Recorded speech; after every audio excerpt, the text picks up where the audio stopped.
Okay, Carl. Yeah, sorry. I'm just going to read some of these comments here. What some people were saying about it. Some people saying derivatives described as weapons of mass destruction. Pretty accurate, I'd have to say that.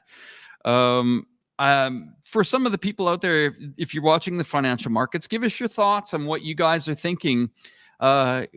What could potentially be moving these markets or making these markets nervous that people are putting bets on around the October, November, and December of this year. Just having some more stuff. Carl, I'm going to pass it over to you, and I'm going to just scroll through these comments for a bit here, and you can tell us what you've been up to and tell everybody where to find you, okay? Well, hello guys. I'm Carl Za. It's my show now. Welcome to Silk and Steel Podcast. I'm your host, Carl Za. I am in Bali, Indonesia, and I have I'm a prolific shit poster on Twitter. You can find my handle. My handle is just Carl Za on Twitter, and I have my own YouTube channel, Carl Za. Some of you are watching me there right now, and I do run my Silk and Steel podcast on Patreon. If you go to patreon.com, search for Silk, the first result should be Silk and Steel podcast, which is my podcast where I talk about everything about China, history, culture, and politics.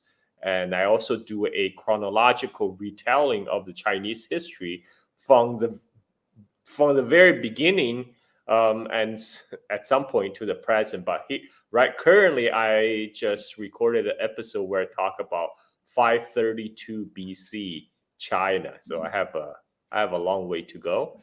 And what Alex is saying about November surprise. I mean, look, at this point, Biden is going to need an October surprise if he wants to win against Trump, because right now I think Trump I think Biden is going to be out of the office in 8 months. I don't see how he could pull up the numbers to win at this point, because he's not going to win Michigan. He's alienated all the Muslim voters. They're not going to come out to vote for him in Michigan, and Michigan is a big battleground state. And yeah, the Biden actually recent sanction on he raised the tariffs on the Chinese steel, and that was he's trying to win Pennsylvania. He's trying to win the votes from the steel workers in Pennsylvania, and this is why Nippon Steel, the Japanese steel company, is also having trouble to acquire the U.S. steel. The acquisition is kind of getting stuck in a limbo because it's election season in the United States, and everything. Like, I think one of the things that Scott pointed out that was very enlightening for me was the whole funding, the congressional funding bill. It was all political football. Like, he's absolutely right. Whether Republicans or Democrats, they don't care about any of these issues. They don't care about the border issue. They don't really care about Ukraine. This is just all political theater. They're doing it for their either voter base or the people who actually pay their bills, their funders. They're just putting up a performance. After all that, they're all gonna go hang out and party with each other. Like before they would go to Epstein's Island. Now maybe they have a new hangout place. This is a unit party. This is a U.S. American unit party government we're talking about. All these elites are all in bed with each other. So I don't know. Where do you want me to go with this? Well, I see what you're saying. But let's bring this around a bit here. I mean, Carl, you and I have known each other a few years here. I mean, do you really think that we're going to see, this election here in November make any difference? I mean, we've just seen what happened in the House. The entire Democrats supported the House majority. I haven't believed in the electoral process since since Obama. Okay, like Obama for a brief period of time, I believed in change and believed in Obama.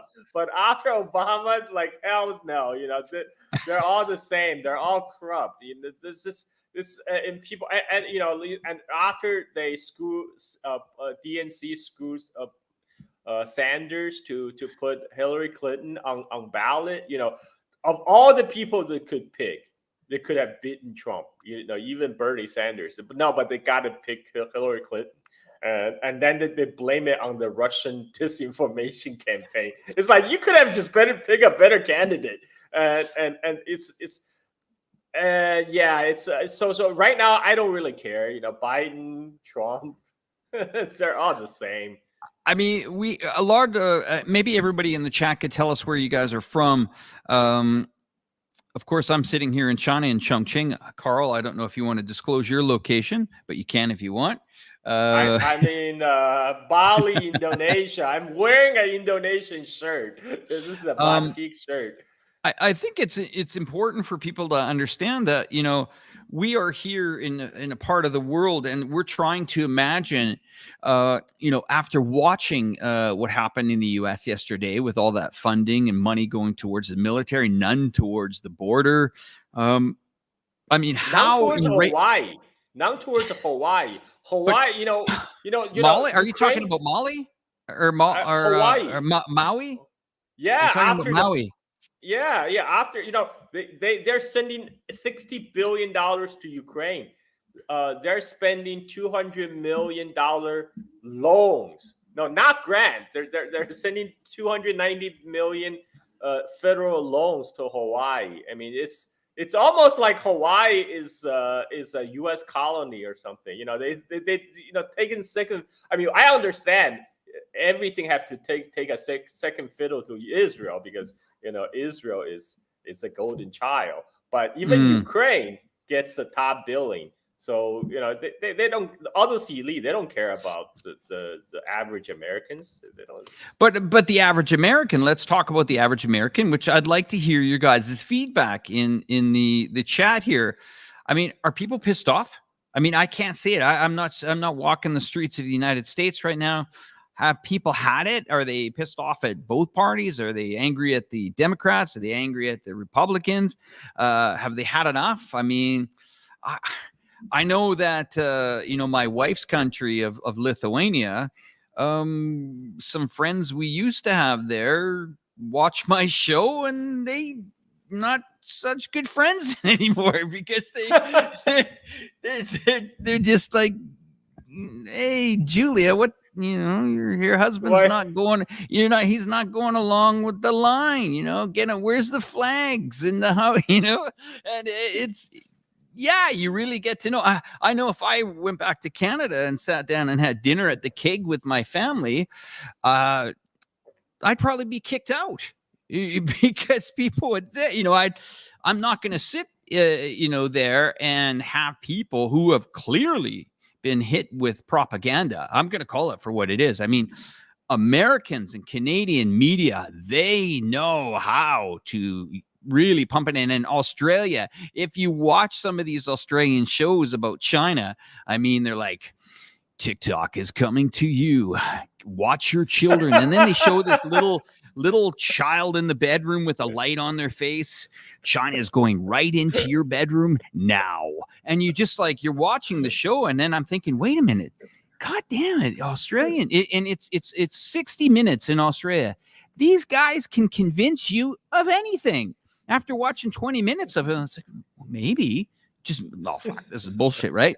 So, I mean, it shows you how powerful these media engines is. And being here in China, China needs to defend itself more, Carl.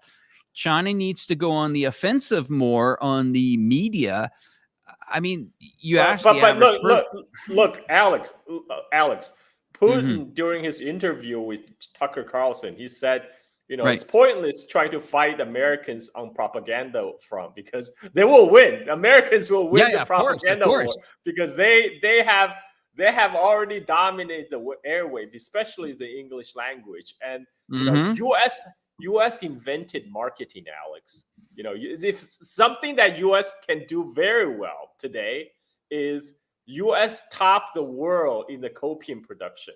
U.S. is very good at producing propaganda, and so I mean, people. I think this is why for a lot of people who are starting to waken up to all the BS in the mainstream media, whether on the domestic affair or in the Middle East or Latin America, even among those people, a lot of them are still kind of anti-China because they have been told for decades that China is bad.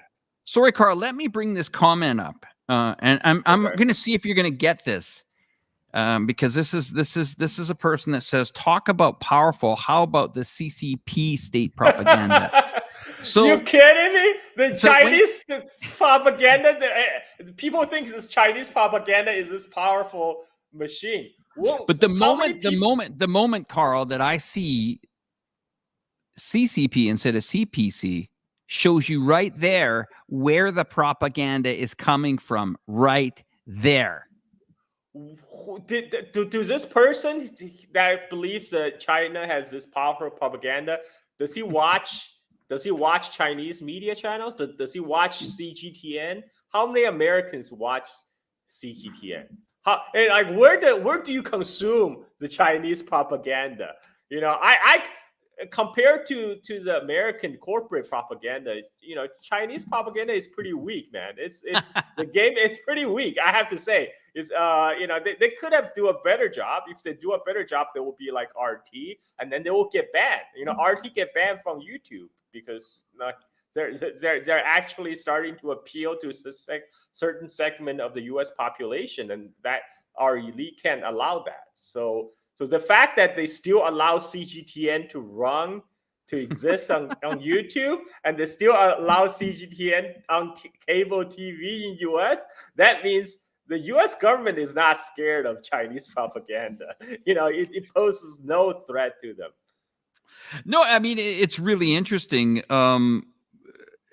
When you see things packaged, like we get people here, like again, I'm going to just tell the audience, I'm here in China.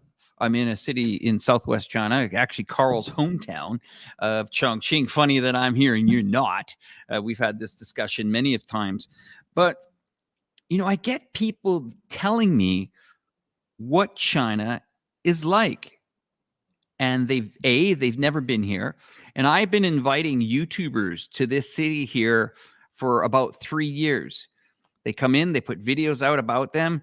And it's kind of like, you'll see instant trolls come into their things. Oh yeah, you're on this, tour, and how much did the government pay you and all that stuff. And after a while, it gets a bit creepy because you start to wonder, what's really motivating these people to go on this? Like we got lots of them in the chat tonight here, and I kind of like it a bit that we have some of these people that kind of anything to help the algorithm, Alex. Anything to help the algorithm. I love it when people hate watch me. That you actually help me. Okay, up my numbers let me give you the biggest one that I've tried to. When I go out into the town here and I'm reading some of the comments, like, for example, my channel, you'll see I have a lot of videos on China, talking about infrastructure, talking about, I think the latest one you guys saw, somebody asked me where the link is. Just go to my channel. You'll see it. The Belt and Road Initiative. That was the video I made, and you guys can watch it. But when you start to read these comments, and it starts to repeat itself, and these posts start to look repetitive, and they're almost saying the same narrative, and you can almost trace it back to maybe a news article or a certain part of propaganda in the West. And this is what I'm talking about. When I start to see comments on my videos, first of all, I pin the ones that are probably the most negative, because it's enjoyable to watch somebody receive 1,000 emails response from their post. But we call it the clown show. But I had an instant last year where I started to see a pattern. It was like, whoa, wait a minute. These people are saying the same message and they keep going. And where's this coming from? And you track it back. And then I don't know if everybody who's still watching saw a bunch of videos last year talking about China's economy collapsing. And these were on channels that had nothing, absolutely zero to do with China. And you're wondering, wait a minute, were these videos paid But to you know talk what? about China? Because You, there is a massive fund in the United States, $500 million. $500 million, and $500 that million. can buy them a lot of negative YouTube videos. And you have to, as a content creator, Carl, damn well that some of these channels out there that put out those videos, guaranteed they were paid to put up these pieces. And I even questioned a few of them. I got a interesting response by one, and another one I got, why would you ask that question?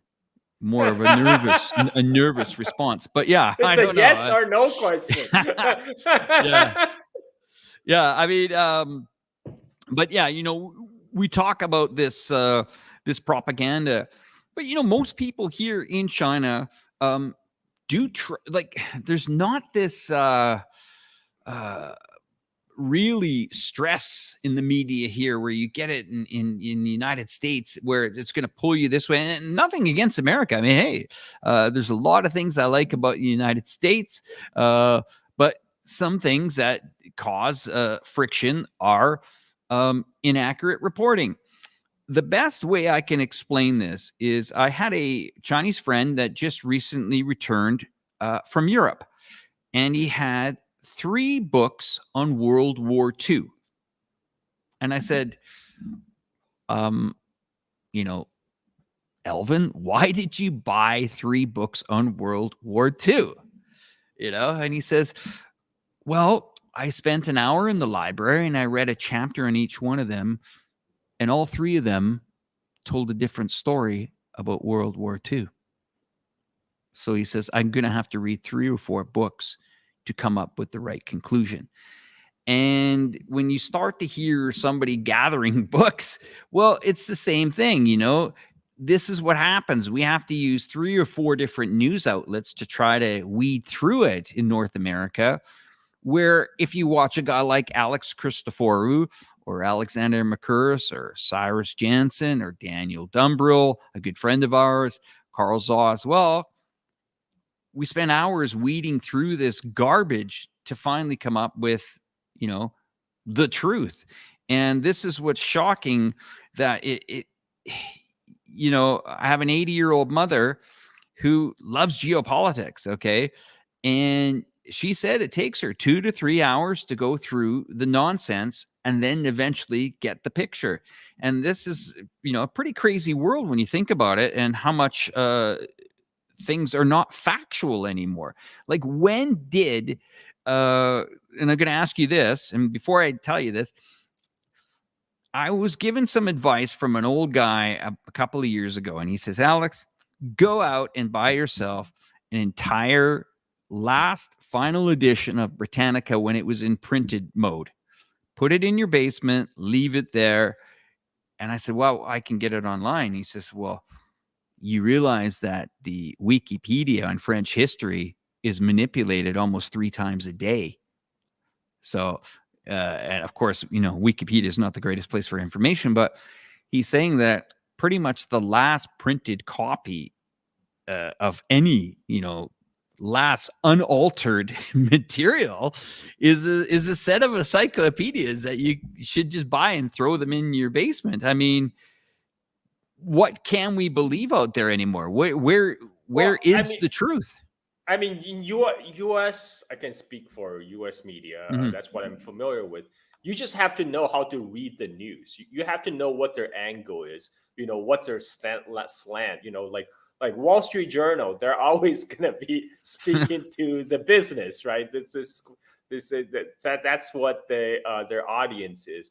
And New York Times, big liberal, they liberal paper, but they always push for wars. There's no wars that New York Times doesn't like. You know, they shelved for the Iraq War back in 2003, and they shelved for the Afghanistan war. They New York and they are like fully behind U.S. support for Israel. So you have to know which where they stand, and then you gotta kind of know how to read the news. You only gain that skill after you kind of wade through them for a while. Because I used to read like New York Times daily. When I was in high school, I delivered New York Times, so I for 10 years I read New York Times every day. But after a while, you kind of develop a knack for it. You know, like you kind of know, like almost like the reporting on China almost come from a template. You know, like they just change the name somewhat. And so you kind of not just know how to read the news. I mean, but most people don't have the time. You know, most people, they just read the headlines. They just read, and the headlines are always the most sensational headline, just trying to catch your eyeballs. And so a lot of times, if you read the headline, is China is collapsing. China is collapsing. And I think another reason is these newspapers, they're trying to sell, they're trying to get views, get eyeballs. So they also try to sell, not only make it sensational, but they also want to appeal to what they think their readers want to read. Because you know, the more problems U.S. have internally, you know, the worse that China will appear on the in the mainstream media, because they will think, oh, okay, sure, U.S. is bad, but at least China have it worse. You know, at least we're not collapsing as bad as China is doing right now. So a lot of the time that when the U.S. media talk about China, it's 100% projection. They're not really talking about China as a real place. They're talking about China in their imagination, like this bizarre world of China where everything is dystopian. And so it makes the reader, the consumer of New York Times and Wall Street Journal feels like, okay, you know, I know things are bad here. At least it's not as bad as China. You know, it can only be worse. I want your take. You know, when I met you, you know, Daniel Dumbrell told me you were a walking encyclopedia, and I had a great time when I met you in Beijing. It was funny. I was messaging Carl saying, "Oh man, what are you doing?" "Oh, I'm on my way to Beijing." I said, "Yeah, so am I, Carl. How are things going with you?" "Oh, good. Where are you going?" "Oh, I'm going to the Great Wall." I said, "Well, so am I." And then the next thing you know, we're at the same hotel. So we met each other. But